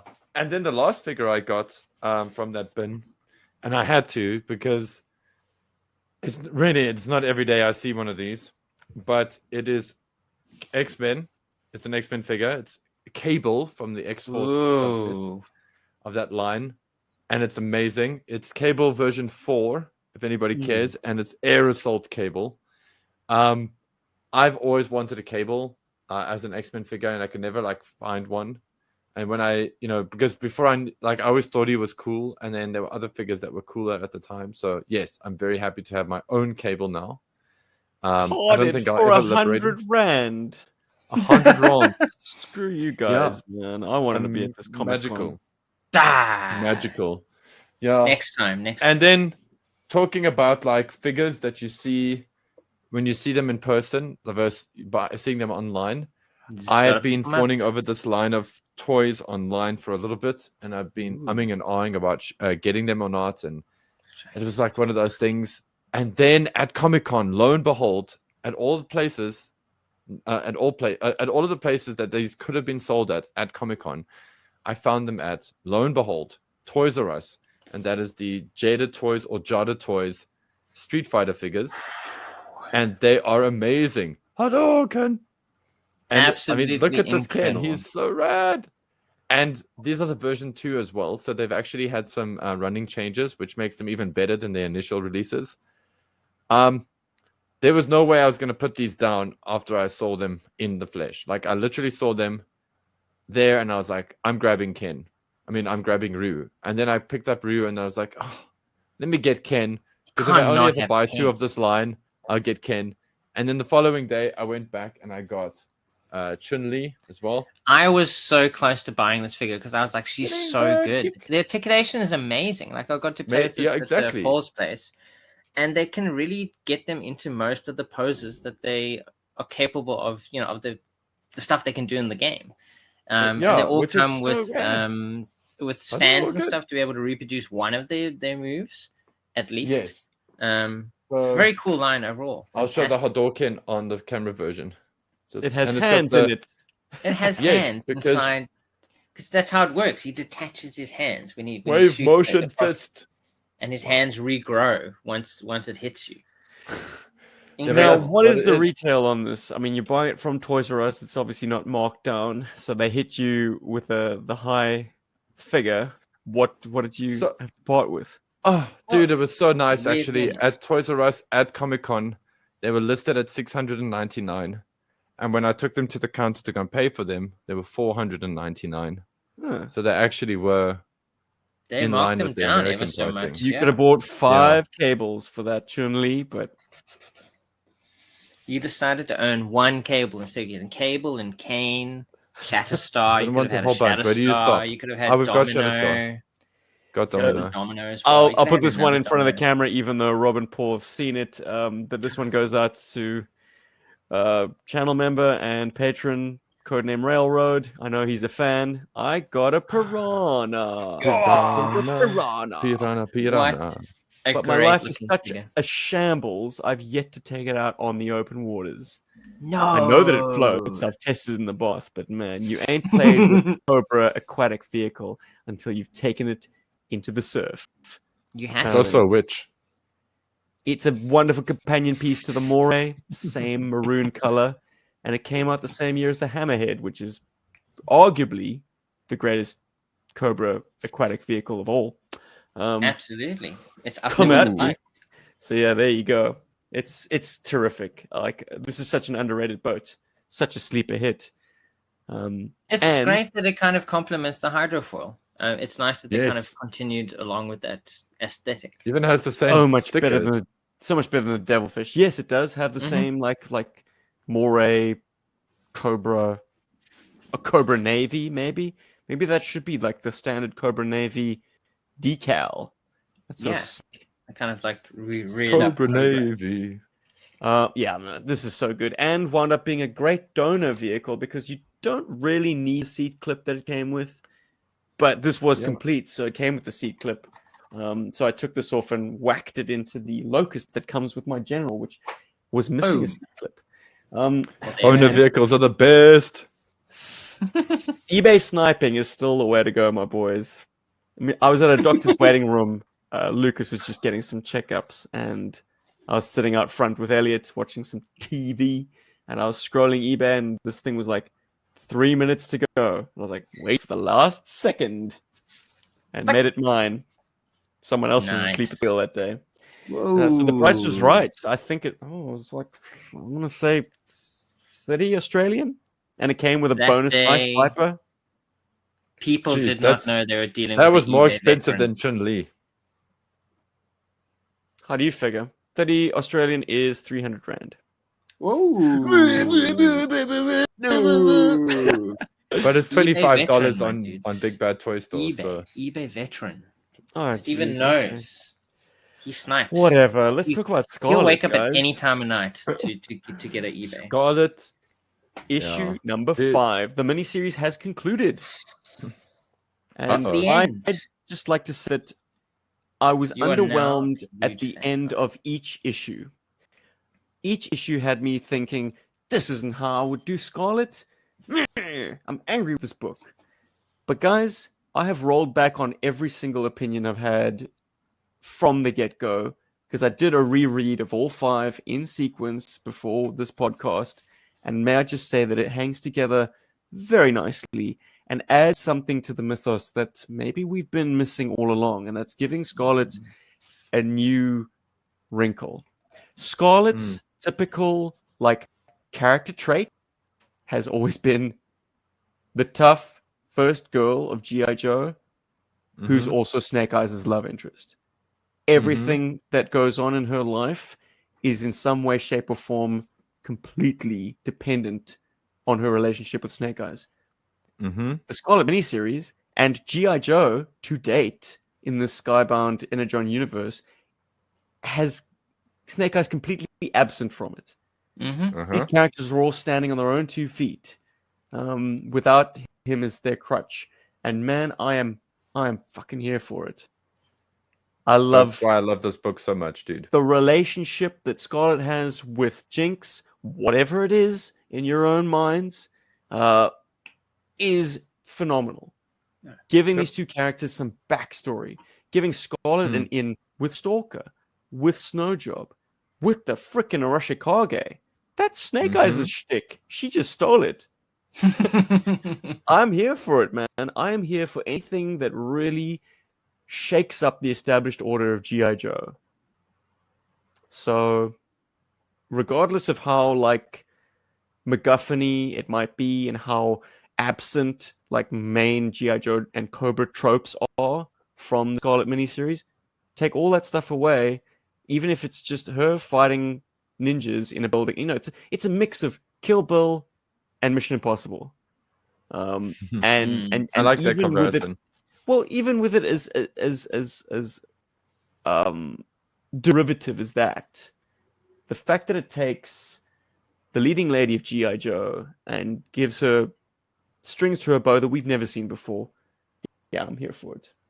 100%. I mean, it's really, I think overall it's felt very character first for all the series we've gotten so far. They are focusing on trying to flesh out these characters and give them new experiences and kind of recontextualize them inside this Energon universe. And I like that even though the story for Scarlet was very much its own thing, kind of they're testing her, she has to go fetch the sword. Instead of with what happened, I think a lot with Cobra Commander and with Duke, kind of the final issue was kind of setting up very much for whatever comes next. This one, I mean, the entire thing technically is a setup because the sword itself, spoilers for those who haven't read it, is an Energon-based weapon that has somehow existed for thousands of years or whatever on planet Earth, and we can hope we'll probably see how that links into other things.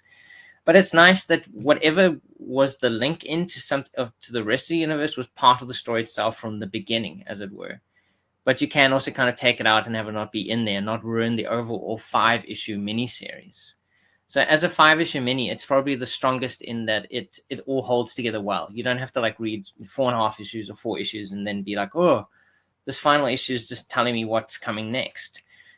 Strong art overall, cool story, and yeah, character first, which kind of the hallmark, I think, so far of Skybound, of what they're doing with G.I. Joe and Transformers, is they're trying to kind of center these characters, give you new experiences with them, and show you something you might not have seen before with these characters, and that's awesome. Another character that's sort of been allowed to actually be themselves, and now that they've been at least from a editorial point of view, emancipated from their comic book brother is Snake Eyes and Storm Shadow. Like, we get to appreciate Storm Shadow without Snake Eyes being involved in the lore. We get to appreciate Storm Shadow in the Arashikage, as in, not he's the bad boy and he's done all this stuff and now he's like ruling them on Cobra Commander's behalf, but as in, oh, Storm Shadow's and the Arashikage, and he's respected and people like him, or they fear him. But it's not like, oh my god, Storm Shadow is like, oh, of course he's the bad guy and look at him, he's so mean and all that crap. We actually get to see him being Arashikage in the But he seems to be posited as a bit of a bad apple. Oh, definitely. In classic tellings of Storm Shadow, he goes to the bad with a thirst for revenge. That's what drives him to the arms of Cobra.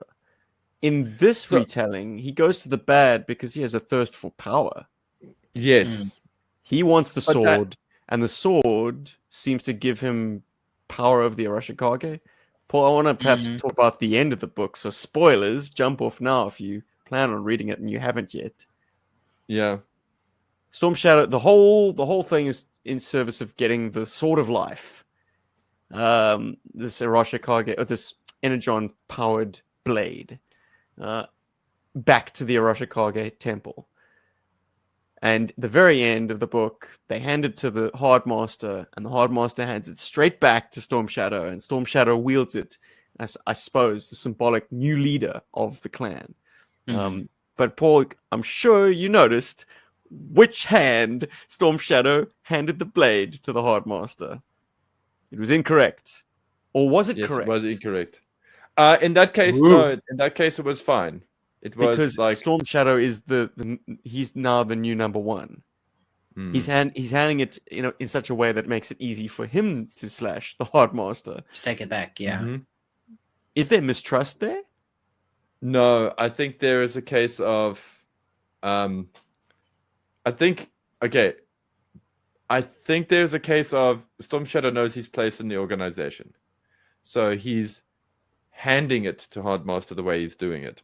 He's just showing it. Like, here, have a look at this. Showing fealty. Give it back to me. When you're done. He's giving it to him. I've acquired the thing. This proves that I am the one in charge now.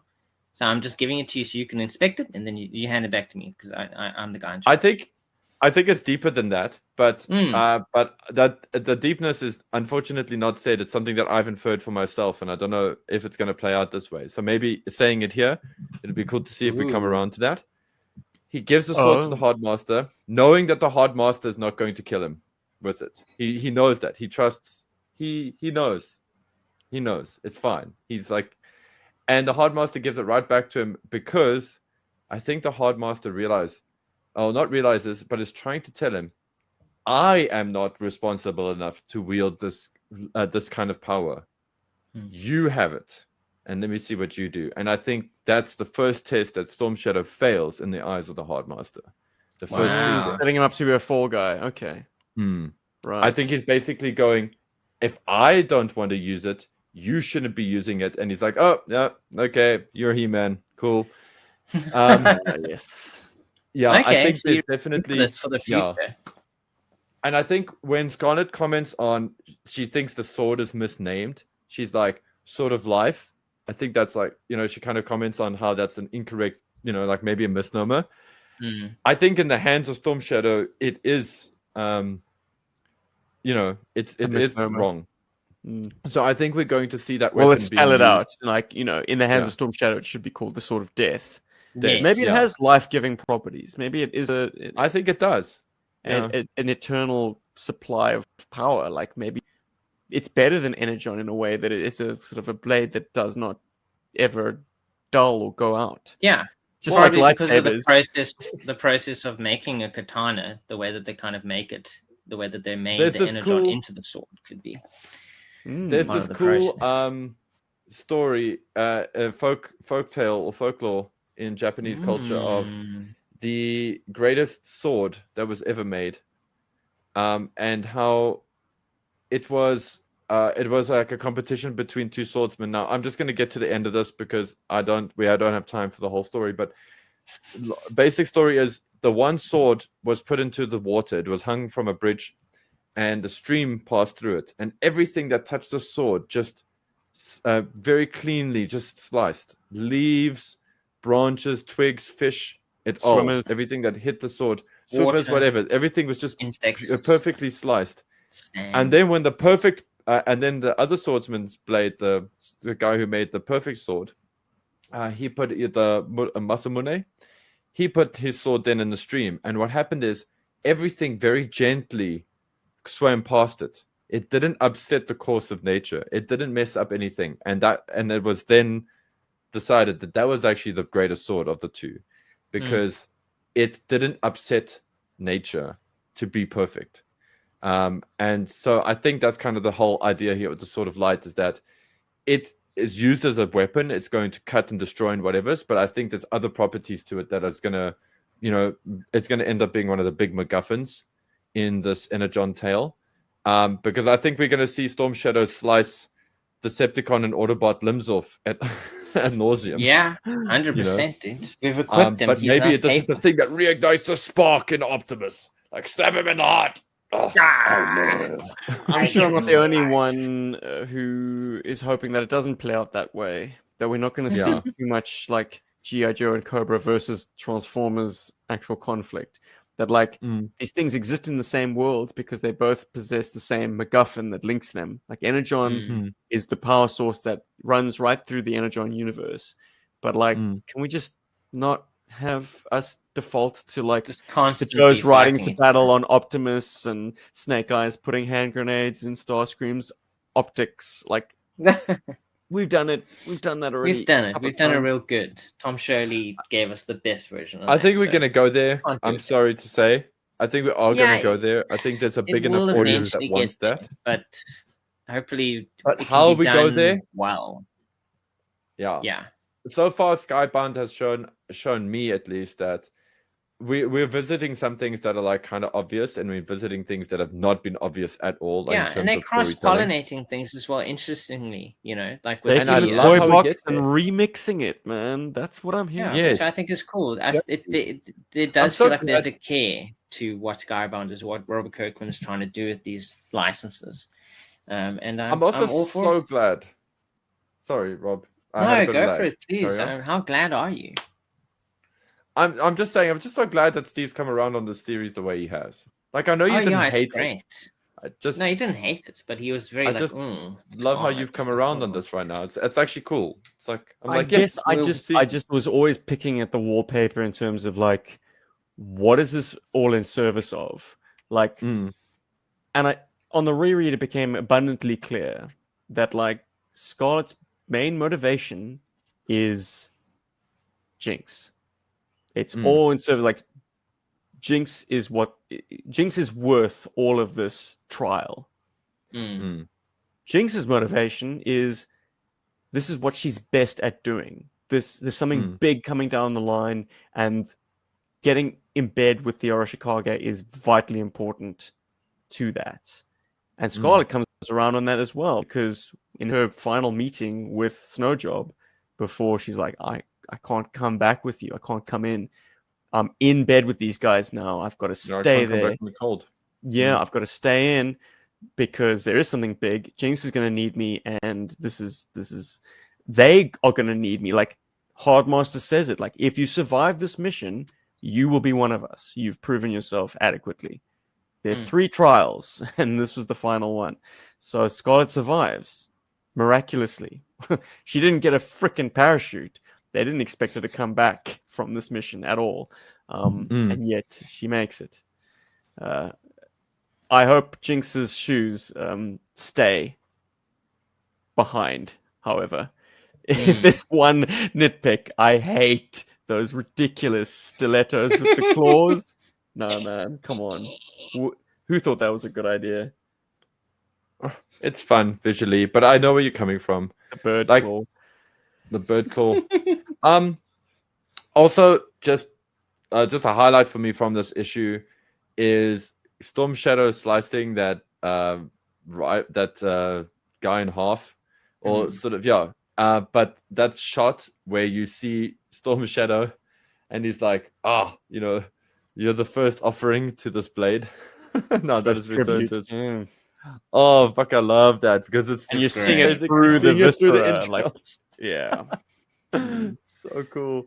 I love that. I would never expect to see that in a GI Joe book. You know, that's the kind of thing I expect to see in like manga, for example, but not in a Well, GI this Joe did book. play So a I'm lot glad like to see manga. that. I mean, certainly those sequences where you have multiple sort of repeats of the same characters, in combat. So you can I battled to follow the sequential like nature of that. Like, which is the first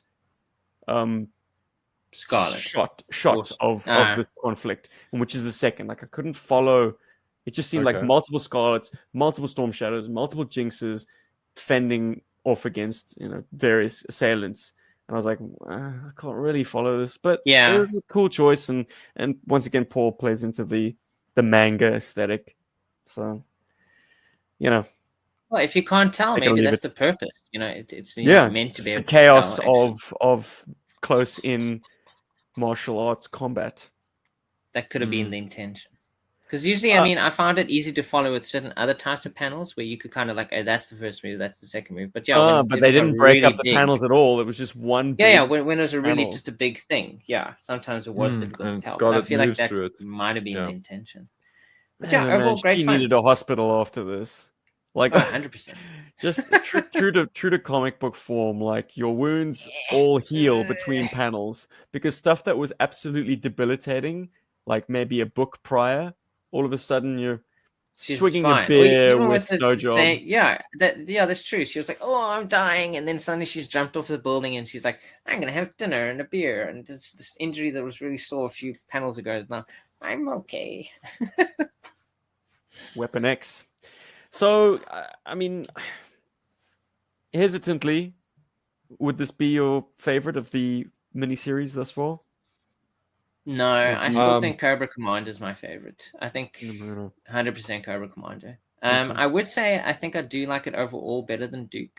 It's just it speaks more to me. The kind of the ninja action, the manga-esseness of it, and just it's cool to see Scarlet as a main character. I mean, I've seen Duke main character a lot. Not to say that it's third. I think it's definitely Cobra Commander 1, then Scarlet, and then kind of almost next to it, but a little bit below is Duke. I think that's kind of like the ordering I have currently. But I'm very interested to see, like, after this, how Destro stacks up against that, because we're also coming to the end of that miniseries. I don't know. Paul, what do you think? Jeez, dude, it's so difficult for me to rate these now in like order like that. All I know is hold off then, Paul. Let's do Destro number 5, and then we can give it a final analysis. But because that should be the last of them. I mean, the ongoing series begins in November now, actually. So this will be the last of the miniseries. I hope Skybound's got a plan, and Rob, I'm sure you would know this because you've seen the Diamond or the previews catalog or whatever's. I hope that Skybound's got like a collected edition of all of these in one place, like an omnibus, like a Energon starter omnibus or something. I'm sure they will do that. But the thing is, how Skybound tends to do these things is that you'll have the individual ones, and when they get special, they take it to Kickstarter. I've seen this time and time again with their stuff. Like when you want an omnibus version or a hardcover thing, fair enough. Because you're like, not everyone's going to want to buy this. So when we make it, we'll make it special. And then the people who want to buy it will buy it. So I imagine if they do that, it would be kind of like prologue to GI Joe. I imagine that could be a thing. We will definitely see that on Skybound's Instagram. I would love a collection of all of these trades so that I can also appreciate and enjoy all the covers in one place as well. That would be good because Skybound, so good. They will not put all those covers into the graphic novels. So far, you don't get the covers. Like, so I know it's to motivate cover B for Pythona in Void Rivals. Yeah, jeepers! There's some amazing Pythona art.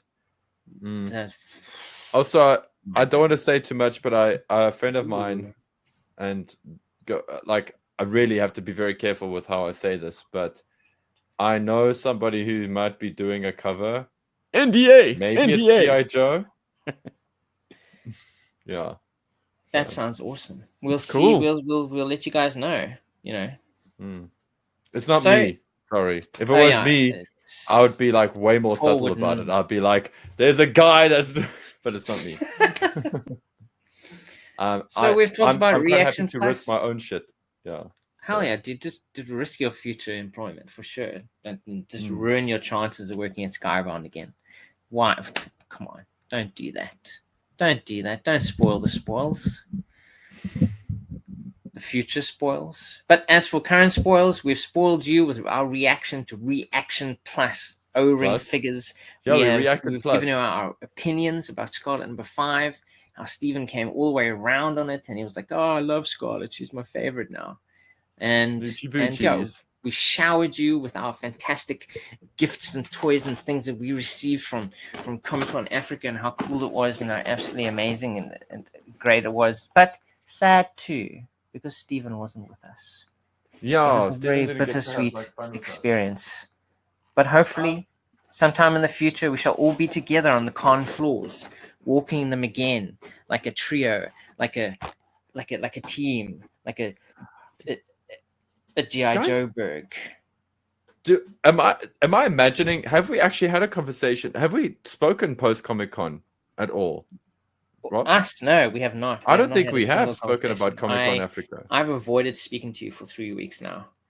Yeah, I know you have been. That would explain the messages. That does, and all those pictures you send me that I ignore. Just to give everybody like a quick roundup of what ComicCon Africa was like. ComicCon Africa was, as it always is, it was big and it was very busy, and it was, a lot of attention was put in, as a Comic-Con brand is always, want to do. Although this year it was very cool for myself, and it was specifically great for me for various reasons. The first being that my business that I do, the Gunpla thing, we did a huge workshop at ComicCon Africa. So it's like a Gunpla building workshop, and that was Bandai actually supplied that, and so we got to do that, and that was exciting. And it was also double exciting because they gave us a whole bunch of Gundam kits that weren't even released yet to put into our display case.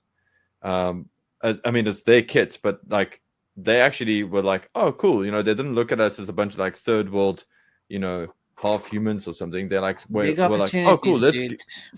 Yeah. So we got to see the Armored Core stuff. We got to see some of the new Gundam stuff from the Gundam Netflix series that's coming here in October now. Well. Hey, yeah, the 30M stuff, 3M. Yeah, the 30-minute missions or the 30-minute fantasy stuff. Mm-hmm. So I don't want to get into too much detail there because I know a lot of you guys that are listening are not Gundam people or whatever. But anyway, it was just exciting that they gave us some cool pre-release product to show off that nobody had in stores yet or hadn't hit stores yet. They so trust that felt quite you, special, which is good. Yeah, it is good, and it was also just cool that they did that. It wasn't necessarily just about us. It was at a Comic-Con, but they could have very well just given us a whole bunch of last year's releases and been like, "Here's new stuff," and we would have been like, "Okay, there you go, whatever." So that was cool. And then on top of that, the Artist Alley had some incredible artists in. A big one for me, or two big ones for me, was Humberto Ramos, who I actually never got round to meeting or chatting to, mostly because I couldn't get my comic books from my folks' place. And I was just like, you know what, damn it, I don't want to, I don't know, I just couldn't bring myself around to chatting to him. But apparently he was really awesome. But a South African artist by the name of Mark Raatz, he was there, and he is notable for having done artwork for Indiana Jones. Lucasfilm. Well, actually, lots of artwork for Lucasfilm. Let's just say that. Yeah. A South African nogal, which is cool. Had a great chat with him. We had a good bit of a bonding session, I suppose. As we say in South Africa, a good lucky lach. Lucky, yeah. And then also got to meet another incredible South African artist as well, by the name of Chris Valentine. So that was awesome. I mean, from my side, it was a great show. And then of course my boy Rob, he was there with his gang, with his Reader's Den gang, which it's always a treat. It's one of my favorite things about Comic-Con is that Rob gets to come up to Joburg. Get to come to Joburg, my lips dry, my nose blocks up. It's the best experience ever, and everything. Yeah, he's trying to kill me with the electricity. It's incredible. Yes, yeah, everything's trying to aesthetic electrocute him. But to be fair, that was a little bit more than normal. I mean, even I remarked on that happening. I was like, this is crazy. And then also, Rob, I think this is the first time, I don't know about you, but this is the first time I've ever found GI Joe toys at a convention. At a local one, yeah, for sure. At a comic convention, yeah, at a ComicCon. So that was very nice to be able to find these. Very, very happy and look forward to opening them up. I think we've said all we had to say. Yeah, so that was Comic-Con. Everybody. Oh yeah. 3, 4, as always, it's a vibe. So yeah. Good times. Lekker tye, goeie tye, meneere. Laat ons uit die deur gaan en uit die deure gaan. But let me also show let me just raise a hand and just say thank you to these magnificent people. Thank you. Yes. Yeah, obviously you two, because you know, if it's not for you, if not for you two, then this is nothing. And this is not worth doing. YouTube is definitely worth doing it for. But we also love having the support from when it loads up, it will load.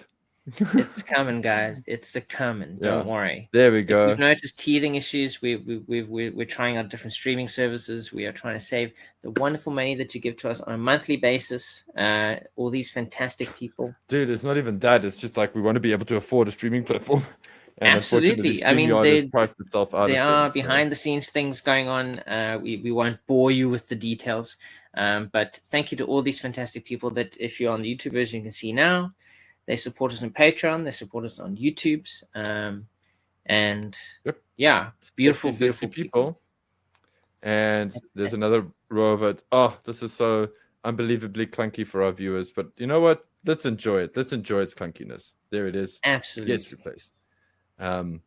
So yeah, thank you again to everybody. And again, welcome One Bad Devil Dog. If you missed your announcement on the last video, gonna say it again for you now. Welcome. You can only have one bad one, and you're cool. Right. Okay. That said, also, guys, I don't think this is like unnecessary. In fact, I just want to say, like, to all of you guys, I know that there's a lot of people in the States right now dealing with the flooding and the hurricanes and all that madness. So we just hope you're all okay. Stay safe, stay warm, and be careful. All that good stuff. Your life is worth more than, I don't know, worth more than your property. So take care of yourselves before yourselves, your family, your pets, and stay safe. All that good stuff. So yeah, we just hope that you guys are mostly good, and yeah, cool.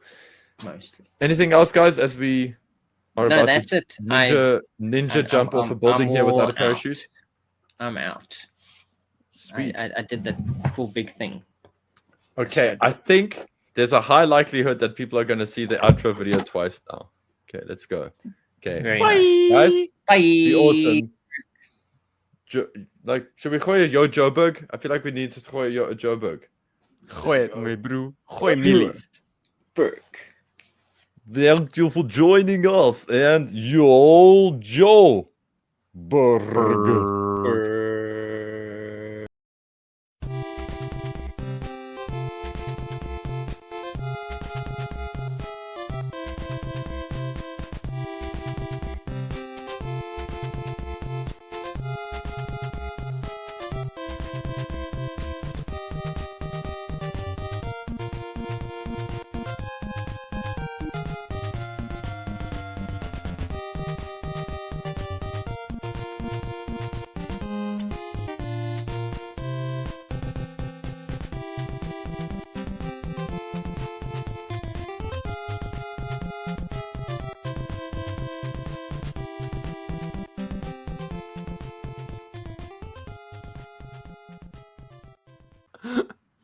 Ha ha ha!